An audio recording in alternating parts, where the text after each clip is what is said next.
जय हिंद साथियों, स्वागत है आप सभी का। आज हम हिंदी साहित्य के कुछ महत्वपूर्ण प्रश्नों के बारे में पढ़ेंगे। ऐसे प्रश्न जो आपकी परीक्षा के लिए काफ़ी महत्वपूर्ण हैं। तो चलिए वीडियो शुरू करते हैं और देखते हैं पहला प्रश्न। तो देखिए, सबसे पहला प्रश्न है, कौन सा ग्रंथ ज्योतिष ग्रंथ है? कौन सा ग्रंथ ज्योतिष ग्रंथ है? Option A Kavitavali, option B Dohavali, C Bairagya Sandipani या ऑप्शन डी रामाज्ञा प्रश्नावली। तो देखिए, इन चारों में से कौन सा ग्रंथ ज्योतिष ग्रंथ है? तो यहाँ पर इस प्रश्न का जो राइट आंसर होगा ऑप्शन डी। याद रखिएगा, रामाज्ञा प्रश्नावली एक ज्योतिष ग्रंथ है। ये जो चार यहाँ पर दिए गए हैं ऑप्शन, ये चारों ही जो है तुलसीदास जी की रचनाएं हैं। याद रखिएगा, कवितावली के लेखक भी जो है तुलसीदास हैं, दोहावली, बैराग्य संदीपनी और रामाज्ञा प्रश्नावली, इन चारों ही कृति के जो रचनाकार हैं वह है तुलसीदास। पर यहाँ पर पूछा गया था कि इन चारों में से ज्योतिष ग्रंथ कौन सा है, तो ऑप्शन डी यहाँ पर राइट हो जाएगा, रामाज्ञा प्रश्नावली। अब इसके बाद देखिए क्वेश्चन नंबर सेकंड, कौन वल्लभाचार्य का शिष्य नहीं है? परमानंद दास, कुंभन दास, नंददास या सूरदास। तो इन चारों में से कौन आचार्य वल्लभ जी का शिष्य नहीं है? परमानंद दास, कुंभन दास, नंददास या सूरदास। तो याद रखिएगा, वल्लभाचार्य का जो शिष्य इनमें से नहीं है वह है नंददास, क्योंकि नंददास जो है विठलनाथ के शिष्य हैं। यहाँ पर परमानंद, कुम्मन दास और सूरदास और कृष्णदास ये भी वल्लभाचार्य जी के शिष्य हैं। नंददास विठलनाथ जी के शिष्य हैं। तो यहाँ पर राइट आंसर हो जाएगा ऑप्शन सी, नंददास। अब देखिए क्वेश्चन नंबर 3, अष्टछाप में कौन सा कवि नहीं है? देखिए, अष्टछाप में कौन सा कवि नहीं है? ऑप्शन ए सुंदरदास, गोविंद स्वामी, कृष्णदास या सूरदास। तो अष्टछाप की कौन सा कवि इनमें से नहीं है? तो याद रखिएगा, अष्टछाप का कौन सा कवि इनमें से नहीं है? तो याद रखिए, ऑप्शन ए राइट हो जाएगा, सुंदरदास, क्योंकि गोविंद स्वामी, कृष्णदास और सूरदास ये तीनों ही अष्टछाप के कवि हैं। बाकी जो कवि है वो भी आप लोगों को पता होना चाहिए। अष्टछाप के 8 कवि हैं, कौन कौन से हैं वो आप लोगों को उनके नाम पता होना चाहिए। ठीक है, तो यहाँ पर राइट क्या हो जाएगा आंसर? अष्टछाप का इनमें से कवि कौन नहीं है? सुंदरदास, क्योंकि गोविंद स्वामी, कृष्णदास, सूरदास ये तीनों ही अष्टछाप के कवि हैं। तो यहाँ तक आपको क्लियर है। अब इसके बाद देखिए क्वेश्चन नंबर 4, भक्तन को कहा सीकरी सो काम पंक्ति है। भक्तन को कहा सीकरी सो काम, ये जो पंक्ति है किसकी है? Option A Nanddas, B Surdas, Kumman Das या सुंदरदास। तो यहाँ पर राइट आंसर क्या होगा? भक्तन को कहा सीकरी सो काम, ये जो पंक्ति है वो किसकी है? नंददास जी की है, सूरदास जी की है, कुंभन दास जी की है या सुंदरदास जी की है? तो याद रखिएगा, ये जो पंक्ति है ये परीक्षा में पूछी जा सकती है आप लोगों से, तो इसको अच्छी तरह से इसका आंसर देख लीजिएगा। अच्छा प्रश्न है परीक्षा के लिए कि भक्तन को कहा सीकरी सो काम, ये जो पंक्ति है वह किसकी है? तो याद रखिएगा, यहाँ पर राइट आंसर हो जाएगा कुंभन दास। ये जो पंक्ति है किसकी है? कुंभन दास जी की। अब इसके बाद देखिए क्वेश्चन नंबर 5, काफी शानदार प्रश्न लिए गए हैं। अष्टछाप के किस कवि को जड़िया कहते हैं? अष्टछाप के किस कवि को जड़िया कहते हैं? ऑप्शन ए गोविंद स्वामी को, कृष्णदास को, नंददास या चतुर्भुजदास। तो ये भी प्रश्न परीक्षा के लिए काफी अच्छा प्रश्न है, ध्यान से देख लीजिएगा इसका आंसर। अष्टछाप के किस कवि को जो है जड़िया कहते हैं? तो याद रखिएगा, ऑप्शन सी राइट हो जाएगा, नंददास जी को। ठीक है, ऑप्शन सी। ऐसे प्रश्न ही परीक्षा में ज्यादातर पूछे जाते हैं। तो याद रखिएगा, अष्टछाप से संबंधित जो भी प्रश्न है आप लोगों को क्लियर होने चाहिए। अष्टछाप के 8 कवियों के नाम आपको पता होना चाहिए, संस्थापक पता होना चाहिए, और आप लोगों को जो भी प्रश्न उससे बन सकते हैं वो सारे प्रश्न आप लोगों को जो है अच्छी तरह से पता होने चाहिए। अब इसके बाद देखिए, ये प्रश्न आपको यहाँ तक क्लियर है। अब इसके बाद देखिए क्वेश्चन नंबर 6। क्वेश्चन नंबर 6 है, कलि कुटिल जीव निस्तार हित वाल्मीकि तुलसी भयो, पंक्ति किसकी है? कलि कुटिल जीव निस्तार हित वाल्मीकि तुलसी भयो, पंक्ति किसकी है? ऑप्शन ए चतुर्भुजदास, नावादास, कृष्णदास या अग्रदास। तो देखिए, कलि कुटिल जीव निस्तार हित वाल्मीकि तुलसी भयो, पंक्ति किसकी है? किसने ये पंक्ति जो है कही है? चतुर्भुजदास, नावादास, कृष्णदास या अग्रदास। तो यहाँ पर राइट आंसर क्या होगा इस प्रश्न का? तो याद रखिए, ये जो पंक्ति है वह है नावादास जी की। ऑप्शन बी यहाँ पर राइट हो जाएगा आंसर। ये जो पंक्ति किसने कही है? नावादास ने। ऑप्शन बी यहाँ पर बिल्कुल सही आंसर होगा। तो ये आपको क्लियर है, ये जो पंक्ति अगर पूछा जाए आपसे परीक्षा में कि कलि कुटिल जीव निस्तार हित वाल्मीकि तुलसी भयो, ये जो पंक्ति है किसने कही है? किसकी पंक्ति है? नावादास जी की। अब इसके बाद देखिए क्वेश्चन नंबर 7। देखिए, उनका सारा काव्य समन्वय की विराट चेष्टा है, यह पंक्ति किसने कही है? उनका सारा काव्य समन्वय की विराट चेष्टा है, यह पंक्ति जो है किसने कही है? भारतेंदु हरिश्चंद्र ने, हजारी प्रसाद द्विवेदी ने, महावीर प्रसाद द्विवेदी ने, या आचार्य रामचंद्र शुक्ल ने? तो देखिए, उनका उनका यहाँ पर नाम जो है वो तुलसीदास जी के बारे में कहा गया है। उनका सारा काव्य समन्वय की विराट चेष्टा है, ये जो पंक्ति है किसने कही है? ये किसके संदर्भ में कही गई है? तुलसीदास जी के। और किसने कही है? हजारी प्रसाद द्विवेदी जी ने। यहाँ पर राइट आंसर हो जाएगा। याद रखिएगा, ये जो पंक्ति है वह हजारी प्रसाद द्विवेदी जी ने तुलसीदास जी के संदर्भ में कही है कि उनका सारा काव्य समन्वय की विराट चेष्टा है। अब इसके बाद देखिए क्वेश्चन नंबर 8। मैं पुनि पुनि गुरु सन सुनी कथा सो सूकर खेत, पंक्ति किसकी है? Option A Nanddas, option B Kabirdas, या ऑप्शन सी तुलसीदास, या ऑप्शन डी सूरदास।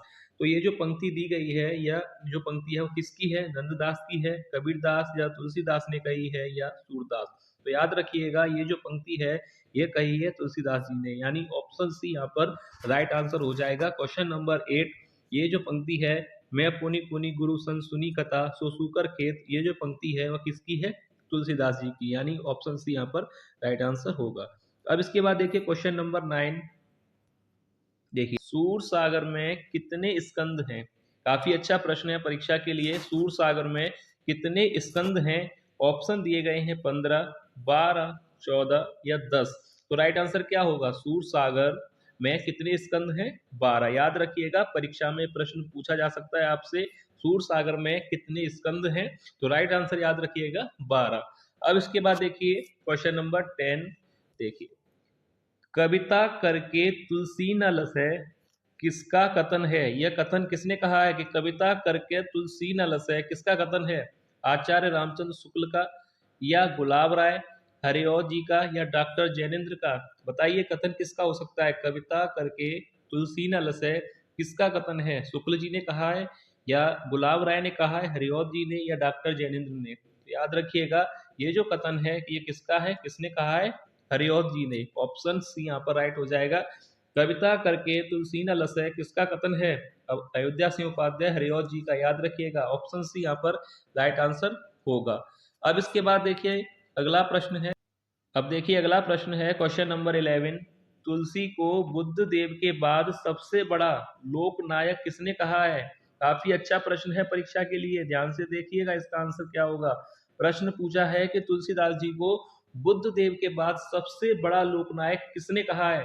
ऑप्शन दिए गए हैं आचार्य रामचंद्र शुक्ल जी ने, या महावीर प्रसाद द्विवेदी जी ने, हजारी प्रसाद द्विवेदी जी, या जॉर्ज गियर्सन ने? तुलसीदास जी को बुद्ध देव के बाद सबसे बड़ा लोकनायक किसने कहा है? यह कथन किसका हो सकता है? शुक्ल जी ने कहा है, महावीर प्रसाद द्विवेदी जी, हजारी प्रसाद द्विवेदी, या जॉर्ज गियर्सन ने? तो याद रखिएगा, परीक्षा के लिए काफी अच्छा प्रश्न है, पूछा जा सकता है आपको कि तुलसी को बुद्ध देव के बाद सबसे बड़ा लोकनायक किसने कहा है? तो याद रखिएगा, सटीक आंसर क्वेश्चन 11 का डी, जॉर्ज गियर्सन। ये कथन किसका है, किसने कहा है तुलसी को बुद्ध देव के बाद सबसे बड़ा लोकनायक? याद रखिएगा, जॉर्ज गियर्सन ने। ऑप्शन डी यहाँ पर बिल्कुल करेक्ट आंसर होगा। क्वेश्चन 11 का जो करेक्ट आंसर है वह है ऑप्शन डी, जॉर्ज गियर्सन ने। याद रखिएगा। अब इसके बाद देखिए क्वेश्चन नंबर 12। तुलसी ने ज्ञानदीप प्रसंग का वर्णन किया है। ऑप्शन ए उत्तर कांड में, लंका कांड, अरण्य कांड, या किष्किंधा कांड? तो बताइएगा, तुलसीदास ने ज्ञानदीप प्रसंग का वर्णन जो है रामचरितमानस के किस कांड में किया है? उत्तर में, लंका कांड में, अरण्य कांड, या किष्किंधा कांड? याद रखिएगा, काफी अच्छा प्रश्न है। तुलसीदास ने ज्ञानदीप प्रसंग का वर्णन किस कांड में किया है? ऑप्शन ए उत्तर कांड। याद रखिएगा, तुलसीदास जी ने ज्ञानदीप प्रसंग का वर्णन रामचरितमानस के किस कांड में किया है? उत्तर कांड में। ऑप्शन ए यहाँ पर राइट आंसर होगा। अब इसके बाद क्वेश्चन नंबर 11 देखिए, मीराबाई के गुरु कौन थे? ऑप्शन ए कबीरदास, रामानंद, रैदास, या दादू? यहाँ पर राइट आंसर क्या होगा इस प्रश्न का? मीराबाई के गुरु का नाम क्या था? कबीरदास, रामानंद, रैदास, या दादू? तो यहाँ पर राइट आंसर हो जाएगा इस प्रश्न का, मीराबाई के जो गुरु थे वह थे रैदास। याद रखिएगा, ऑप्शन सी यहाँ पर राइट आंसर हो जाएगा। मीराबाई के गुरु का नाम क्या था? रैदास। याद रखिए, ऑप्शन सी यहाँ पर सरल प्रश्न है, याद रखिएगा। ऑप्शन सी राइट हो जाएगा, रैदास। अब इसके बाद क्वेश्चन नंबर 14 देखते हैं। हिंदी का जातीय कवि कहा जाता है। एक और शानदार प्रश्न परीक्षा के लिए, याद रखिएगा इसका आंसर क्या है। हिंदी का जातीय कवि किसे कहा जाता है? कबीरदास जी को, कृष्णदास को, तुलसीदास को या सूरदास को? राइट आंसर क्या होगा? ए, बी, सी और डी में से हिंदी का जातीय कवि किसे कहा जाता है? कबीरदास जी को, कृष्णदास जी को, तुलसीदास जी को या सूरदास जी को? याद रखिए, हिंदी का जातीय कवि किसे कहा जाता है? तुलसीदास को। ऑप्शन सी राइट होगा, याद रखिएगा। परीक्षा में पूछा जाएगा आपसे, हिंदी का जातीय कवि किसे कहा जाता है? तुलसीदास जी को। ऑप्शन सी यहाँ पर राइट आंसर हो जाएगा। हिंदी का जातीय कवि किसे कहा जाता है? तुलसीदास जी को। ऑप्शन सी यहाँ पर बिल्कुल सही आंसर होगा। अब इसके बाद देखिए क्वेश्चन नंबर 15। देखिए क्वेश्चन नंबर 15 है, कौन सी रचना ब्रज भाषा में नहीं है? ऑप्शन ए विनय पत्रिका, कवितावली, रामचरितमानस या दोहावली? एक सेकंड में आंसर होना चाहिए। कौन सी रचना ब्रज भाषा में नहीं है? ऑप्शन सी रामचरितमानस, क्योंकि रामचरितमानस किस भाषा में है? अवधी भाषा में। कौन सी रचना ब्रज भाषा में नहीं है? रामचरितमानस, क्योंकि रामचरितमानस जो है ब्रज भाषा में ना होके अवधी भाषा में है। और किसने इसके जो रचनाकार कौन है रामचरितमानस? या आपको पता होगा, तुलसीदास जी ने लिखी है। तो राइट आंसर हो जाएगा सी, रामचरितमानस तुलसीदास जी के द्वारा रचित है। और किस भाषा में है? अवधी भाषा में, ना कि ब्रज भाषा में। तो ऑप्शन सी यहाँ पर राइट आंसर हो जाएगा। अब इसके बाद देखिए क्वेश्चन नंबर 16। सुदामा चरित्र खंड काव्य के लेखक हैं तुलसीदास, सूरदास, कबीरदास या नरोत्तम दास? बताइएगा, सुदामा चरित्र खंड काव्य के लेखक कौन है? तुलसीदास ने लिखा है, सूरदास ने, कबीरदास ने या नरोत्तम दास ने? याद रखिए 16वां प्रश्न का राइट आंसर हो जाएगा डी, नरोत्तम दास। सुदामा चरित्र के खंड काव्य के लेखक कौन है? नरोत्तम दास। किसने लिखा है? नरोत्तम दास। याद रखिएगा, तुलसीदास, सूरदास, कबीरदास ये तीनों ही गलत है। ऑप्शन सी यहाँ पर डी हो जाएगा, नरोत्तम दास ने सुदामा चरित्र खंड काव्य को लिखा है। Option D. अब इसके बाद देखिए अगला यहाँ पर प्रश्न देखते हैं। देखिए अगला प्रश्न है 17वां प्रश्न, रूपकों का बादशाह कहा जाता है। ये भी एक शानदार प्रश्न है, इसका भी आपको राइट आंसर अच्छी तरह से देख लेना है। याद रखिएगा, रूपकों का बादशाह किसे कहा जाता है? ऑप्शन ए तुलसीदास, बिहारी लाल, कबीरदास या सूरदास? बताइएगा, रूपकों का बादशाह किसे कहा जाता है? तुलसीदास जी को, बिहारी लाल को, कबीरदास या सूरदास? तो रूपकों का बादशाह किसे कहा जाता है? ऑप्शन ए तुलसीदास जी को। याद रखिएगा, रूपकों का बादशाह किसे कहा जाता है? तुलसीदास जी को। हिंदी का जातीय कवि किसे कहा जाता है? तुलसीदास जी को। दोनों प्रश्न के एक ही आंसर है, याद रखिए। हिंदी का जातीय कवि पूछा जाए तो भी तुलसीदास, और रूपकों का बादशाह पूछा जाए तो भी आंसर तुलसीदास ही होगा। ठीक है, यहाँ तक आपको क्लियर है। अब इसके बाद देखिए 18वां प्रश्न आपसे पूछा है, रामानुजाचार्य के शिष्यों में रामानंद थे। बताइएगा, रामानुजाचार्य के जो शिष्यों में रामानंद थे, 14वें, 13वें, 12वें या 11वें? तो राइट आंसर हो जाएगा ऑप्शन ए, 14वें शिष्य।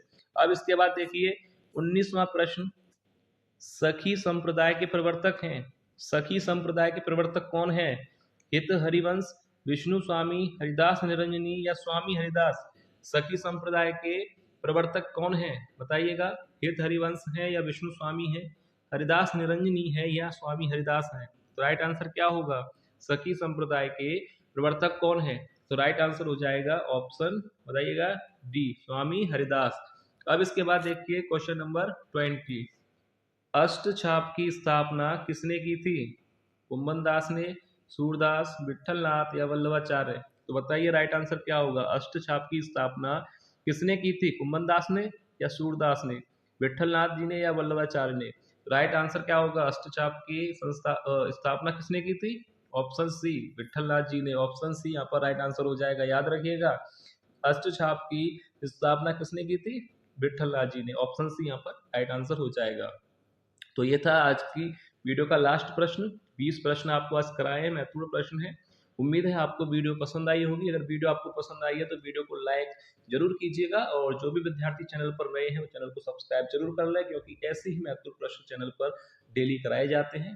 तो चलिए मिलते हैं नेक्स्ट वीडियो में, तब तक के लिए धन्यवाद।